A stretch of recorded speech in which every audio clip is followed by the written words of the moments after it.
이번에 일본 도쿄에서 한 금융그룹이 분기 실적을 발표했습니다. 그리고 그 결과는 회사 역사상 가장 좋은 분기 이득이었는데요. 근데 이날 발표에서 정작 사람들의 눈을 잡아본 거는 이득 숫자가 아니었습니다. 자료에 실린 한 문장이었었고, 우리가 가지고 있는 리플 지분, 그것만 따로 떼어도 일본 돈 6조 6천억 엔, 우리나라 돈으로는 58조 원 규모입니다. 근데 여기서 같은 발표 자료에서는 이런 내용도 함께 들어있었어요. 이번 분기에 코인 사업 부문은 손해를 봤다. 이 코인 장사로는 100억 원대 손실을 적어놓은 회사가 코인을 만든 회사의 지분에는 58조 원이라는 값을 적어놓은 건데요. 이 두 가지 문장이 어떻게 한 회사의 같은 발표 자료에 함께 실릴 수 있었던 건지 이번 영상 통해서 이 질문 하나를 끝까지 따라가 보도록 하겠습니다. 먼저 지금 분위기부터 있는 그대로 말씀드리고 시작을 해보겠습니다. 요즘에 리플이 정말 잠잠하죠. 크게 오르지도 않고 그렇다고 무너지지도 않고 활기가 예전 같지 않은 시간들이 이어지고 있습니다. 그리고 이건 제 표현이 아니라 이날 발표에 나온 사람들의 진단이기도 한데요. 회장을 대신해 자리에선 니시카와 야스오 이사는요, XRP 리플 가격이 마치 미국 클래리티법이 어떻게 될지 지켜보기라도 하는 것처럼 상당히 조용한 상태다 이렇게 말을 했고, 이 들고 계신 분들 입장에서는 정말 답답한 시간입니다. 근데 바로 그 답답한 시간에 리플의 가장 오래된 대주주는 오히려 자기 장부에서 가장 큰 자산의 값을 다시 한번 또렷하게 확인해 줬는데요. 왜 그랬는지를 보시려면은 이 회사가 어떤 회사인지부터 잠깐 알고 가셔야 됩니다. SBI 홀딩스는 증권사, 은행, 보험사를 거느린 일본의 대형 인터넷 금융그룹입니다. 그리고 리플이라는 회사가 지금처럼 유명해지기 한참 전부터 돈을 넣어왔었던 가장 오래된 기관 투자자이기도 한데요. 외신들이 오랜 시간 동안 소개해온 지분율은 약 9%, 리플 바깥의 주주로는 상당히 큰 몫입니다. 관계가 서류 위에만 있었던 것도 아니에요. 10년 전쯤에는 아시아의 리플의 결제 기술을 퍼뜨리기 위한 합작 회사를 함께 세웠고요. 계열사는 나라랑 나라 사이에 돈을 보내는 실제 송금 업무에 리플 기술을 써왔습니다. 여러 계열사가 자기 회사 주주들에게 XRP를 직접 나눠주는 일도 있었고요. 최근에는 리플이 만든 달러 코인을 일본에서 유통하는 일까지도 시작을 했습니다. 한마디로 리플이 잘 되면은 바깥에서 가장 큰 이득을 보는 주주가 바로 이 회사입니다. 그 회사가 실적을 공개했는데 그 내용이 상당히 묘했어요. 그리고 회사 전체로는 역대 최고의 분기였습니다. 석 달 동안 벌어들인 순이익만 우리 돈으로 1조 원을 훌쩍 넘어섰고요. 근데 부문별로 뜯어보면은 코인 사업 쪽은 100억 원대 손실을 냈습니다. 시장이 조용하니까 코인 장사가 잘 안 된 겁니다. 그래서 여기까지만 보시면은 코인의 안 좋은 소식 같으시죠? 근데 회사는 같은 자료에서 이렇게 강조를 했습니다. 그래도 우리가 가진 리플 지분만 6조 6천억 엔이라고, 우리나라 돈 58조 원 규모라고 강조를 하고 있는 상황인데, 이건 팔아가지고 손해 진 돈이 아닙니다. 리플 같은 경우는 주식시장에 올라와 있지 않은 회사이기 때문에 그 주식을 아무나 사고 팔 수 없습니다. 그래서 이 58조 원 규모는요, 지금 기준으로 봤을 때 우리 지분의 값어치가 이 정도다, 이렇게 회사가 장부에 적어두는 평가액인 거지 실제로 현금이 들어왔다? 이런 뜻은 아닙니다. 그럼 대수롭지 않은 숫자냐? 여기서부터 이야기가 재밌어지는데요. 계산기를 한번 두드려 보겠습니다. SBI 홀딩스라는 회사 전체를 지금 도쿄 주식시장의 통째로 사들인다고 하면 얼마가 될까요? 시가총액, 그러니까 이 회사 주식을 오늘 값으로 전부 사는 데 드는 돈이 약 16조 원입니다. 근데 그 회사가 말을 해요. 우리가 가진 리플 지분 하나가 58조 원이라고. 회사를 통째로 사는 값의 3배 반입니다. 좀 이상하지 않으십니까? 회사 전체 값보다 3배 반 큰 지분이라는 건 둘 중 하나입니다. 시장이 이 평가액을 그대로 믿지 않고 있거나 반대로 이 평가액이 맞다라고 한다면 SBI 주가가 지금 자리에 있는 게 설명되지 않거나 어느 쪽이 맞는지는 아무도 모르지만요. 다만 분명한 건 한 가지 있습니다. 지금 회사가 공식 석상에서 이 숫자를 다시 소리내어 읽는 순간 시장은 이 질문을 더는 피해갈 수가 없게 됐다는 뜻입니다. 이 숫자를 한 발만 더 끌고 가볼게요. 외신들이 전해온 지분율 약 9%를 그대로 두고 나눠보면요. 리플이라는 회사 전체의 값은 얼마라는 계산이 나오게 될까요?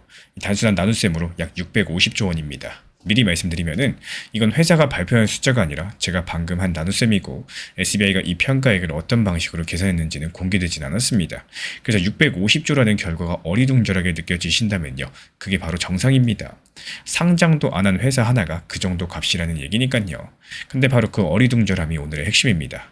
코인 시세는 잠잠하고요. 심지어 이 회사의 코인 사업은 손해까지도 보고 있는데, 그 코인을 만든 회사의 지분은 한 대형 금융그룹의 장부에서 가장 비싼 자산으로 다시 확인이 됐습니다. 코인의 가격과 회사의 값이 지금 서로 완전히 다른 기준으로 매겨지고 있다는 뜻이겠죠. 그럼 이 차이는 언제 무엇으로 좁혀질까요? 그걸 보시려면 이제 날짜를 보셔야 됩니다. 게다가 지금 이 회사가 기다리는 동안 가만히 있지도 않았습니다. 같은 발표에서 확인된 내용인데요. SBI는 이번 달 안에 일본 코인 거래소 비트뱅크 인수를 마무리할 계획이고, 이게 끝나게 되면은 그룹이 관리하는 코인 계좌가 약 300만 개, 맡아두는 자산은 우리 돈 8조 원 가까이로 불어납니다. 애너에다가 값을 고정한 일본판 스테이블 코인을 활용한 대출 같은 새 서비스도 막 시작을 했고요. 그러니까 지금 SBI가 하는 일은 딱 두 가지입니다. 미국의 주식을 기다리는 거, 그리고 그동안 일본 안에서 기반을 넓혀두는 거. 이 두 가지를 합치시면은 앞으로의 흐름 한 가지가 보이게 되실 거예요. 이번 주에 클래리티법의 결론이 나는 순간 그게 통과든 내년으로 넘어가는 게 확정되는 쪽이든 SBI는 준비해온 것들을 순서대로 움직이기 시작할 가능성이 높습니다. 특히 통과 쪽이라면요. 장부 위에만 있던 리플 지분의 값을 시장이 직접 매겨보는 사건, 그러니까 리플의 대규모 자금 조달이나 상장 같은 일이 처음으로 말이 되는 영역으로 들어오게 되겠죠. 그리고 그 근거는 세 가지입니다. 먼저 회사가 스스로 실적 자료에 그 법을 기다리고 있다고 적었어요. 기다린다는 말은 결론이 나면 움직인다는 말과 똑같습니다. 두 번째로 코인 사업이 손해를 보는 분기에도 거래소를 사들이고 새 서비스를 여는 확장들을 멈추지 않았습니다. 세 번째로 지분을 줄일 생각이 있는 회사라면은 굳이 이 시점에 그 값을 크게 다시 읽어줄 이유가 없겠죠. 10년을 들고 온 주주의 이번 발표는 팔겠다는 신호보다는 사용하겠다는 신호에 더 가깝습니다. 결국에 리플의 가장 오래된 대주주 SBI가 코인 사업이 손해를 본 분기에도 리플 지분의 값을 약 58조 원으로 다시 확인해줬고 그 값은 자기 회사 시가총액의 3배 반에 이르고요. 발표 시점은 미국 클래리티법의 사실상 마지막 결정 주간 바로 앞이었습니다. 이 장부 위의 값이 시장의 값이 되려면 규칙이 먼저인데 그 규칙의 시간이 바로 지금 흐르고 있다는 거. 그럼 마지막 질문 하나 드릴게요. 미국의 답이 나온 다음에 SBI의 다음 움직임은 과연 어느 쪽이라고 생각을 하시나요? 일본 안에서 사업을 더 넓히는 쪽일지, 아니면 10년 넘게 지켜온 이 지분의 값을 드디어 시장에 직접 물어보는 쪽일지 댓글로 여러 가지 남겨주시면 저는 다음 SBI의 공식 발표가 나오는 날 그 내용 그대로 들고 다시 오도록 하겠습니다. 지난 폭락장에서 XRP 1830원 그리고 1900원서 이렇게 두 차례 분할 매수 들어갔던 물량들 이번에 2200원 단기 매도하면서 깔끔하게 나왔죠. 추가적인 매수 매도 타점 속보로서 받아보고 싶으신 분들께서는 현재 보이는 번호로 연락 주시거나 댓글창 링크 통해서 신청 주시면 확인되는 대로 입장 드리겠습니다. 최근에 비트코인 기준으로 살펴봤을 때 강력한 폭락장이 계속 이어지다가 현재 시점에서는 눈치 보기 횡보 장세가 이어지고 있는 상황이죠. 하지만 우리 채널 커뮤니티에서는요. 오히려 이렇게 폭락장에서도 하루에 한 종목씩 꾸준하게 수익을 냈고요.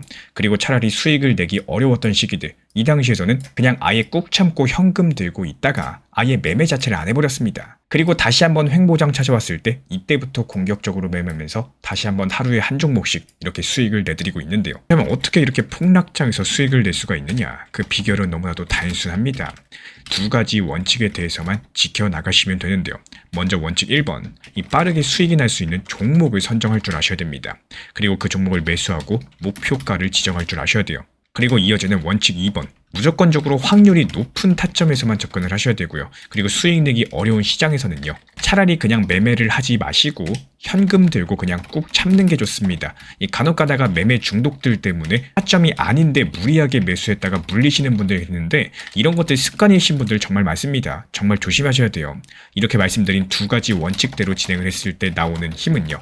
남들 손실 보는 폭락장에서 오히려 수익을 볼 수 있는 강력한 방법이 되어 주었다라는 겁니다. 실제로 이번에 수익을 낸 파이버스라는 코인은 업비트 상장된 지 얼마 되지 않았음에도 바닥을 견고하게 지켜주는 모습이 감지가 됐었고 이 흐름을 제가 며칠 동안 계속 지켜봐왔습니다. 제가 계속 눈여겨보던 종목이었는데요. 그리고 이번 폭락장에서 시장 대비 강력한 흐름까지도 확인되면서 오히려 강력한 매수세가 들어오는 흐름들 감지되자마자 추천드렸습니다. 그리고 추천드린 지 불과 6시간 만에 빠르게 수익을 보고 나올 수가 있었는데요. 이런 방법으로 수익 내는 종목들이 한두 가지가 아닙니다. 기본적으로 제가 이렇게 다른 코인들 폭락하고 있을 때도 수익을 낼 수 있는 방법은요.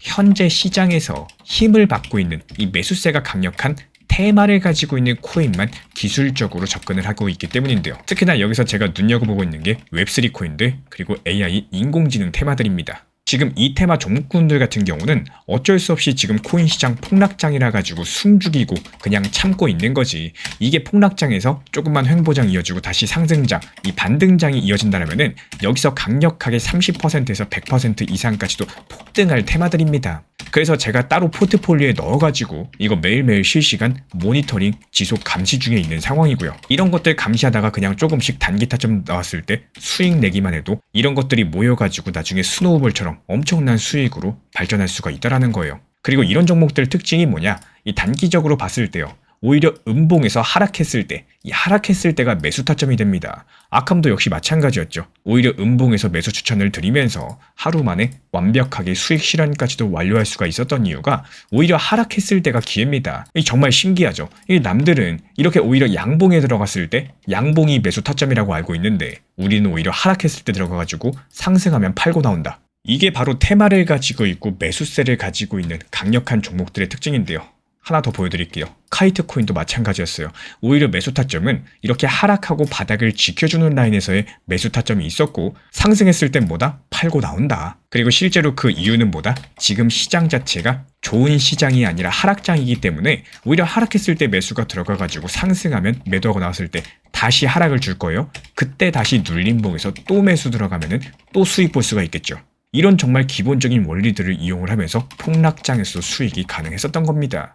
우리 구독자분들께서 반드시 이거 하나만큼은 기억을 해줬으면 좋겠어요. 시장이 하락해도 내가 욕심부리기보다는 오히려 현실적인 대응들을 목표로서 잡으신다면 이 시장의 반등들, 상승에 맞는 단기 알트들에 대해서 목표로 진입하신다면 어려움 자체가 전혀 없으실 겁니다. 하지만 서두에 말씀드렸죠. 이게 내가 자주 매수한다? 그렇다고 해서 수익이 잘 나오는 게 아니기 때문에 시장 흐름에 맞춰가지고 대응할 필요가 있다. 한마디로 수익 내기 쉬운 장에서만 접근을 하시고 어려운 장에서는 그냥 현금 가지고 계셔라. 말 그대로 전쟁터의 전투라고 쳤을 때 이게 전투에서 내가 이길 수 있는 전투만 전투에 참전한다. 이렇게 생각을 하시면 돼요. 내가 질 것 같은 전투 그냥 안 하시면 되는 겁니다. 물론 지금까지 설명드린 거는 이 저만의 방법이고요. 제가 수년 동안 코인 시장 하면서 어렵게 터득한 노하우들을 말씀을 드린 겁니다. 근데 괜히 수익을 잘 내시는 분들 같은 경우는 이 제가 사용하는 방법들이 어중간하게 섞여버린다. 오히려 방해만 되실 겁니다. 하지만 이 영상을 시청하시는 우리 구독자분들 중에서요. 내가 만약에라도 내가 생각했던 것보다 시장 자체가 어렵고 내가 매수하는 것만 하락하는 것 같고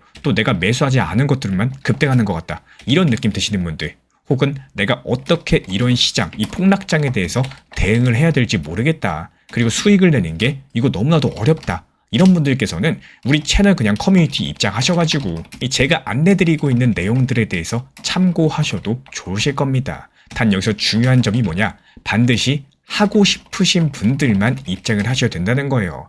안 하실 분들 그냥 안 하셔도 좋습니다. 이 최소한 다른 분들 방해를 하시면 안 되기 때문에 방해하지 않고 열심히 공부하실 분들만 지금 현재 보이는 번호로서 문자 신청 남겨주시면 안내 도움 드리고 있고요. 영상 보면서 따라와 주시고 구독과 좋아요만 부탁을 드리겠습니다. 그리고 지금 같은 폭락장에서 수익 낼 수 있는 방법, 횡보장에서 수익 낼 수 있는 방법, 그리고 상승장에서 수익 낼 수 있는 방법이 각각 다릅니다. 이런 다양한 패턴들에 대해서 연구하고 노하우들 전부 다 영상 강의도 도움드리고 있기 때문에 문자 남겨주시면 커뮤니티 입장뿐만 아니라 영상 강의까지도 제공 도움드리도록 하겠습니다. 제가 안내해드리고 있는 코인 신사 채널 멤버십 전용방에 대해서 짧게 설명드려 보도록 하겠습니다. 리플, 암호화폐 시장에 대한 중요한 이슈, 그리고 브리핑이나 시장의 흐름에 대한 전문적인 분석 내용 설명과 함께 차트상의 기술적 분석, 온체인 지표와 투자 심리에 대한 내용들을 같이 안내 도움드리고 있고 가장 중요한 투자 심리를 컨트롤하기 위해서 포트폴리오의 구성에 대한 노하우, 투자 심리 컨트롤에 대한 내용도 같이 안내드리고 있습니다. 코인 신사 스터디 멤버십 가입하신 분들께서는 아래 번호 혹은 신청 링크 통해서 남겨주시면 제가 연락드리고 있고 안내 설명과 함께 신사 채널 리플 전용 멤버십 방에도 입장 안내 설명드리고 있습니다.